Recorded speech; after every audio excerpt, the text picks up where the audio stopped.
sinongeye kubasuza kandi mbifurije kugira igitondo cyiza. Uyu munsi turi kuwa kane tariki 17 Nyakanga muri uyu mwaka w'ibihumbi 2025. Ikaze makuru rero haramutse muri rukerera.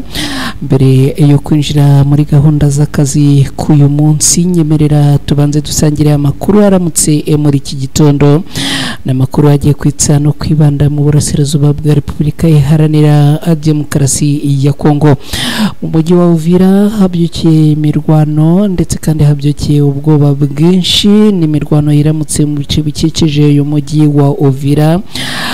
Hakaba rero haramutse amasasu menshi kandi y'urufayi. Turaza kubyinjiramo ku buryo burambuye muri aya makuru. Turaza kandi no kunyarukira mu bice bya Sange Runingo, naho hongeye kuramuka amasasu menshi cyane hagati y'abarwanyi barwana ku ruhande rwa leta ya Kongo n'abarwanyi ibintare za Asarambwe.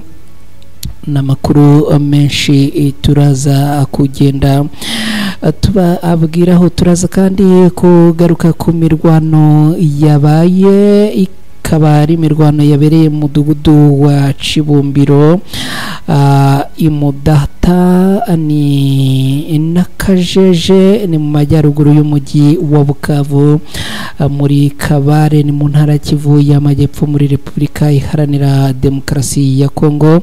Ibi turaza kubigarukamo muri aya makuru. Turaza kandi no kugaruka kuri situation yiramutse muri teritwari ya Warungu muri Kivu y'Amajyepfo muri Repubulika Iharanira Demokarasi ya Kongo, aho bivugwa ko n'undi coalition y'Irwana ku ruhande rwa leta ya Kongo ikomeje kwica abasivile ndetse ikagaba ibitero ku birindiro by'abarwanyi b'intare za Sarambwe.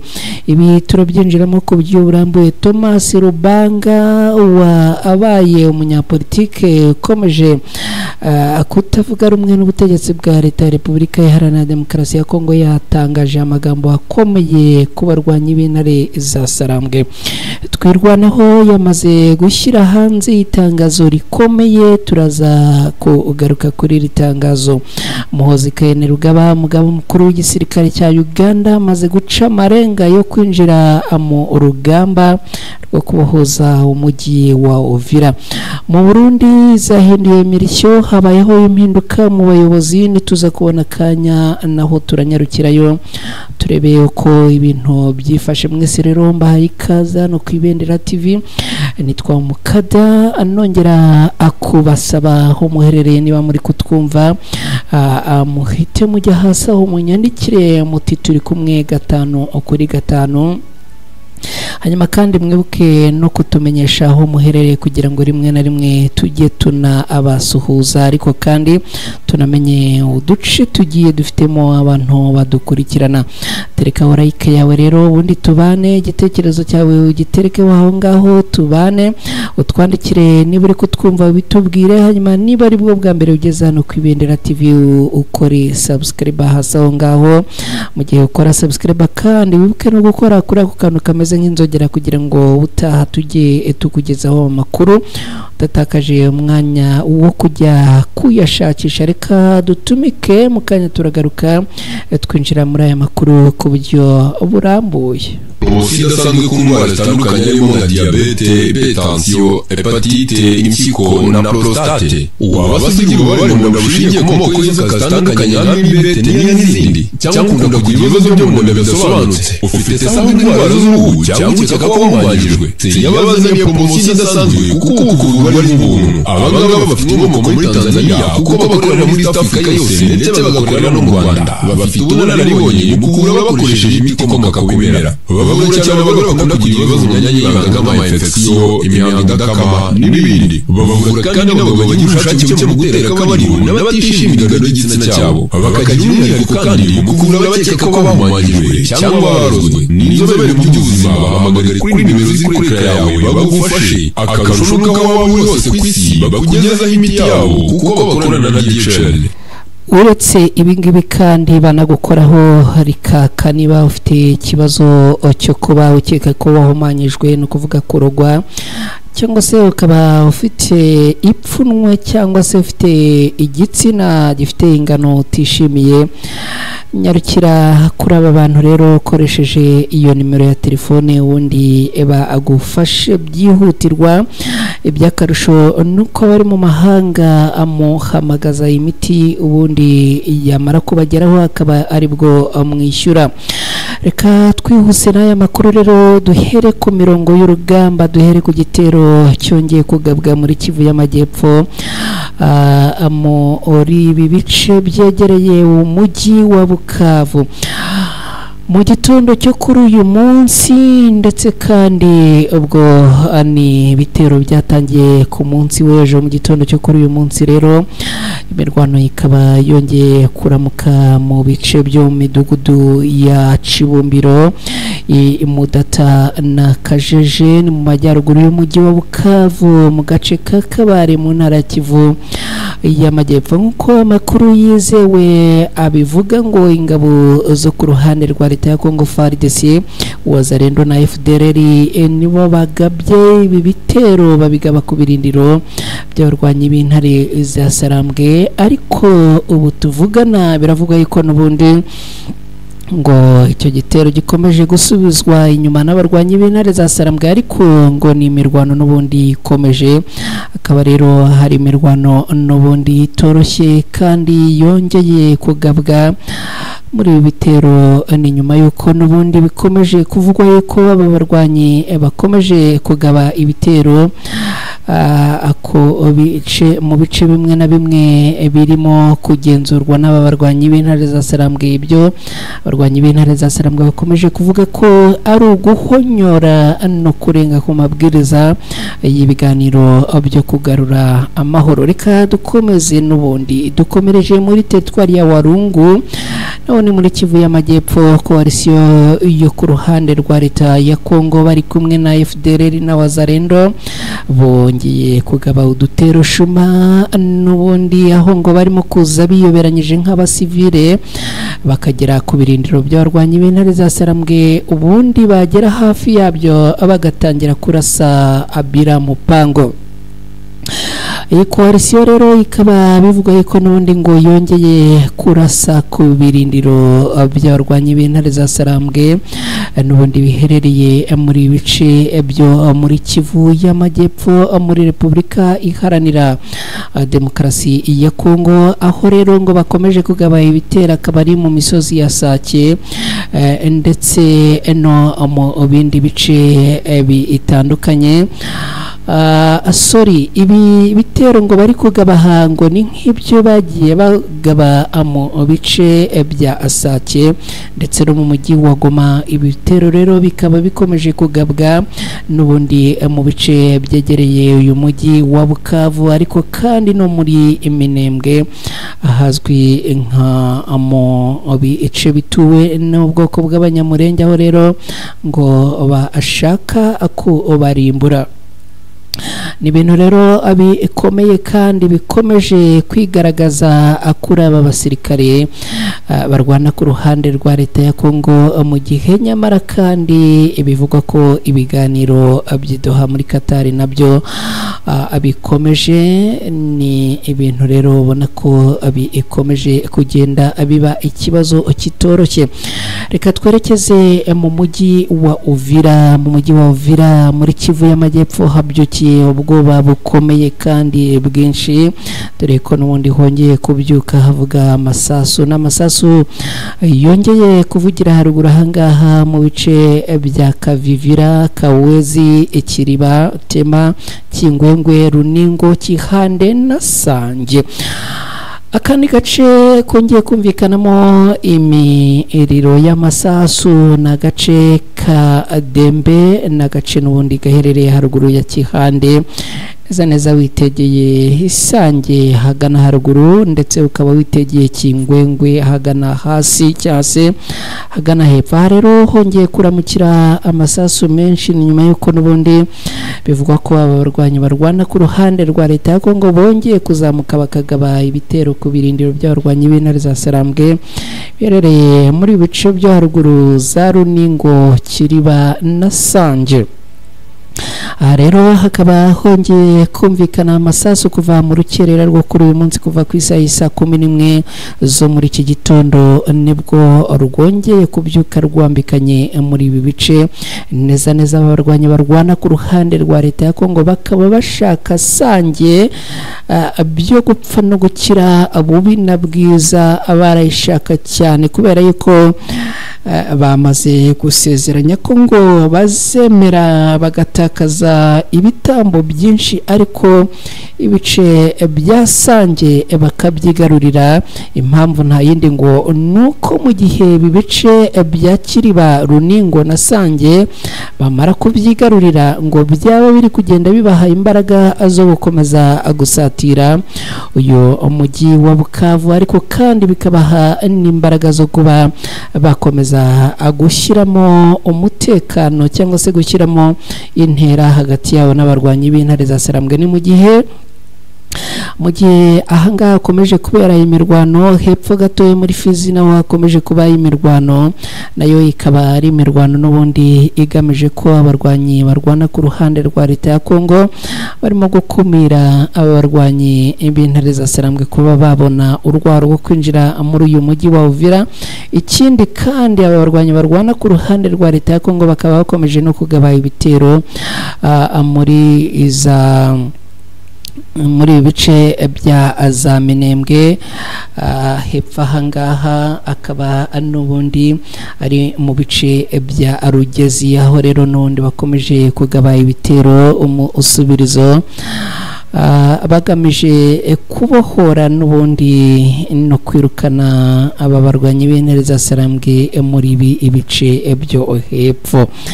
Ngibyo rero biramukiye mu mirwano hepfo ngareka noneho twinjire mu itangazo aba barwanyi batwirwanaho bamaze gushyira hanze.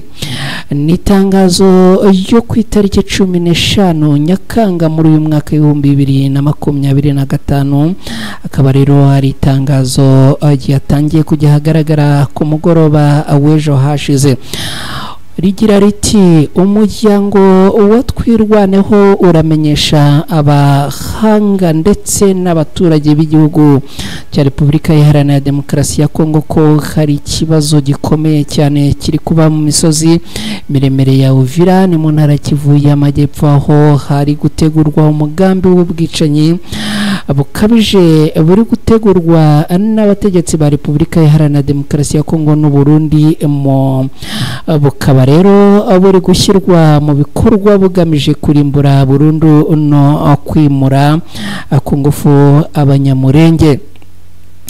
Mu izina ry'ibikorwa byo kugarura umutekano hashyizweho igikorwa gikomeye kandi gihuza ingabo za FARDC, ingabo za leta y'u Burundi hamwe n'imitwe yitwaje intwaro ya Wazalendo hagamije kugaba ibitero bikomeye ku baturage b'abasivile b'abanyamurenge by'umwihariko mu karere ka Rurambo muri Kivu y'Amajyepfo muri Repubulika Iharanira Demokarasi ya Kongo. Ibice by'uyu mugambi ngo byatangiye gushyirwa mu bikorwa ku buryo bukurikira. Ahitwa Gatobwe ingabo za FARDC ngo zigizwe n'abasirikare bo mu gice cya 33 ngo nyuma y'inama za gisirikare zabereye Masango ziteguye kugaba igitero mu gace ka Kahororo. Ahitwa mu mazi ingabo za FARDC n'imitwe ya Wazalendo abayobowe ngo n'uwitwa René Itongwa na Kasambira John Makanaki ngo ziri Gafuhu na Bineke zikaba ngo ziteguye kugaba ibitero ku midugudu y'abanyamurenge. Ahitwa Mirimba ni mu Minembwe ingabo z'u Burundi ngo zageze aho zifatanya n'igisirikare cya leta ya Kongo FARDC aho ngo barimo gutegura ibitero bikomeye mu Minembwe no mu bindi bice bizengurutse ibi bice bya Minembwe.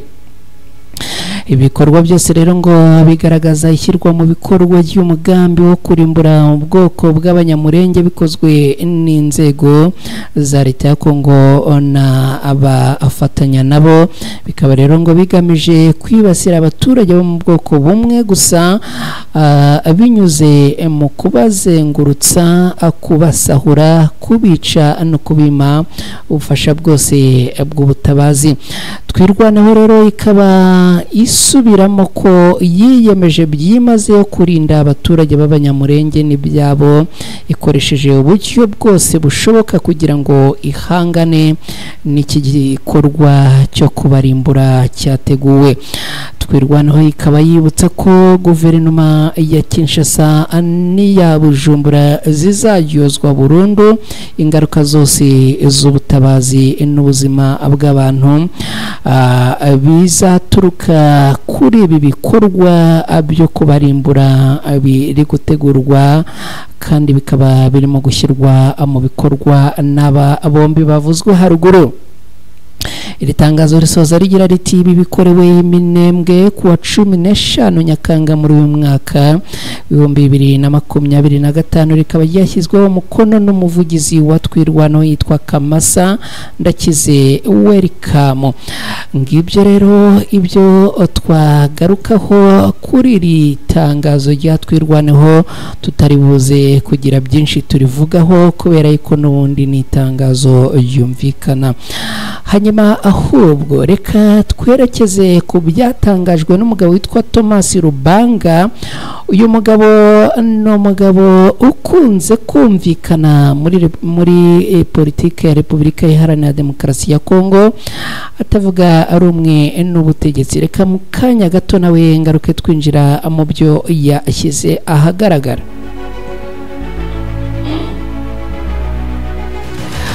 Yes, Thomas Rubanga rero no munyapolitike ukunze kumvikana atavuga rumwe n'ubutegetsi bwa Kinshasa.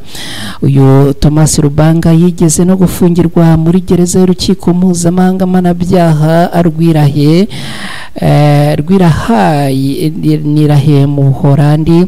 Akaba rero yatangaje ko we n'umutwe witwaje intwaro bashyigikiye ko ihuriro rya Alliance Fleuve Congo ribarizwamo n'abarwanyi b'intare za Sarambwe rihirika ubutegetsi bwa Perezida Tshisekedi wa Repubulika Iharanira Demokarasi ya Kongo. Nukubera yihe mpamvu uyu mugabo yahagase ahirengeye akavuga amagambo akomeye nk'aya ngaya. Thomas Rubanga ibi yabitangaje mu ijoro ryake, no kuvuga ku gicamunsi cyo ku munsi w'ejo mu kiganiro yagiranye n'itangazamakuru. Ni ikiganiro cyabereye i Kampala muri Uganda. Ni ikiganiro kandi yakoze nyuma y'amezi make ashinze umutwe witwaje intwaro witwa CRP urwanira mu ntara ya Ituri ni muri Repubulika Iharanira Demokarasi ya Kongo. Rubanga yabwiye abanyamakuru ko we n'inyeshyamba ze bashima ndetse bakaba bashyigikiye abarwanyi ba M23 n'undi wese urwanya ubutegetsi bwa Tshisekedi wifuza kubuhirika.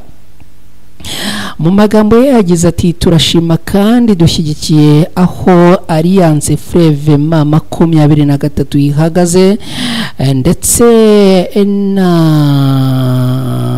n'uruhande rw'abatavuga rumwe n'ubutegetsi bw'iki gihugu. Gucungurwa kwa Repubulika Iharanira Demokarasi ya Kongo gushyigikiye cyangwa gushingiye ku iherezo ry'ubutegetsi bwa Perezida Tshisekedi, ibi turabishyigikiye. Thomas Rubanga umaze igihe aba muri Uganda yavuze ko aba muri iki gihugu kubera ko yahatirijwe guhungira i Kampala nyuma y'igihe we na bene wabo batotezwa no ubutegetsi bwo muri Repubulika Iharanira Demokarasi ya Kongo. Nubwo atigeze avuga mu mazina ubu buyobozi bwamutotezagaho bwari bwo nitotezwa avuga ko ngo yaturutse ku kuba yari yarakunze kunenga ibitagenda neza haba ku rwego rw'intara ya Ituri ndetse no ku rwego rwa leta ya Repubulika Iharanira Demokarasi ya Kongo. Uyu mugabo rero akaba ahagaze ahirengeye, yavuze ko ashyigikiye gahunda z'abarwanyi b'intare za Sarambwe. Reka mu yandi makuru tubabwire ko General Muhoozi Kainerugaba, umugaba mukuru w'igisirikare cya Uganda UPDF, yaciye amarenga yuko iki gisirikare gishobora kwinjira mu ntambara ya Uvira.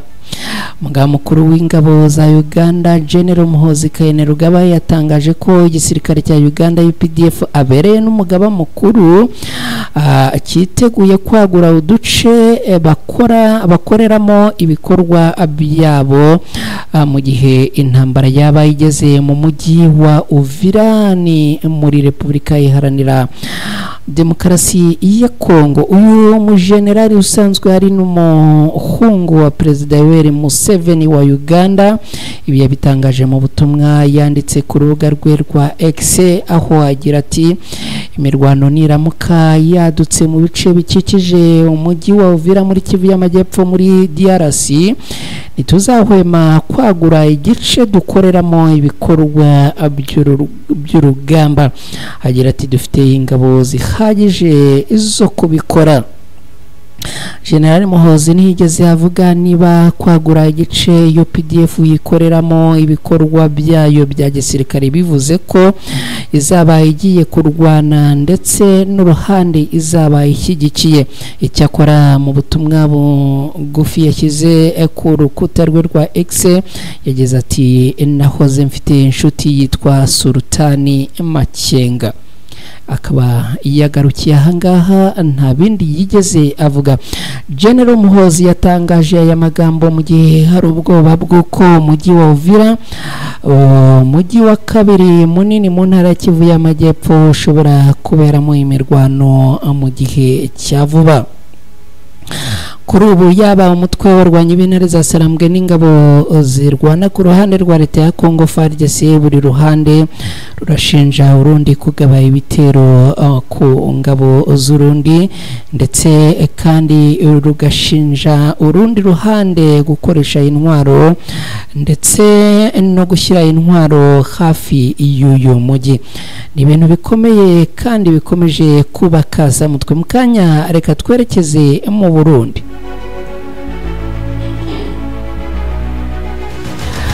Mu gihugu cy'u Burundi rero habayeho impinduka mu bayobozi, akaba ari byo twinjiyemo. Hakaba hakozwe amavugurura mu bayobozi bo muri iki gihugu cy'u Burundi. Sena y'u Burundi yemeje abayobozi bashya bagiye kuyobora intara eshanu zashyizweho nyuma y'ihuzwa ry'izari 18. Iri vugururwa rikaba ryaremejwe ku itariki 3 Nyakanga muri uyu mwaka binyuze mu iteka rya Perezida Neva, arikurikirwa no gutangazwa kwa ba guverineri bashya byakozwe ku itariki 4 Nyakanga muri uyu mwaka.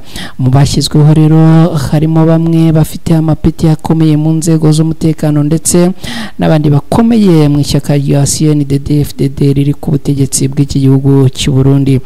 Abatavuga rumwe na leta ntibahishe impungenge zabo, aho bavuga ko iyo gahunda yo gushyiraho abayobozi bashya itagize uruhare rwa bose, ahubwo ngo n'amashyaka ahubwo ngo igize uruhare rwa bamwe. Ikaba rero amashyaka atavuga rumwe na leta yamaganye ibingibi, bikavuga yuko ngo ari ukwangiza nkana ihame ya demokarasi mu gihugu cy'u Burundi. Muri aba bagize guverinoma nshya y'intara harimo Denise Ndaruhekeye, uyu yayoboye intara ya Buhumuza, hakaba Generali Major Aloyizi Ndayikengurukiye ugiye kuyobora intara ya Bujumbura, hakaba Parfait Mboni Nyibuka ugiye kuyobora intara ya Burunga, hakaba Victory Segasago ugiye kuyobora intara ya Butanyerera, hakaba na Ribuane Bigirimana ugiye kuyobora intara ya Gitega. Amakuru aturuka mu binyamakuru bitandukanye byo mu Burundi rero akaba yerekana ko muri aba bayobozi bashya harimo umugore umwe gusa n'umuntu umwe wo mu bwoko bw'abatutsi, hakabamo kandi abasirikare bafite amapeti ya generali mu ngabo na polisi byo muri iki gihugu cy'u Burundi.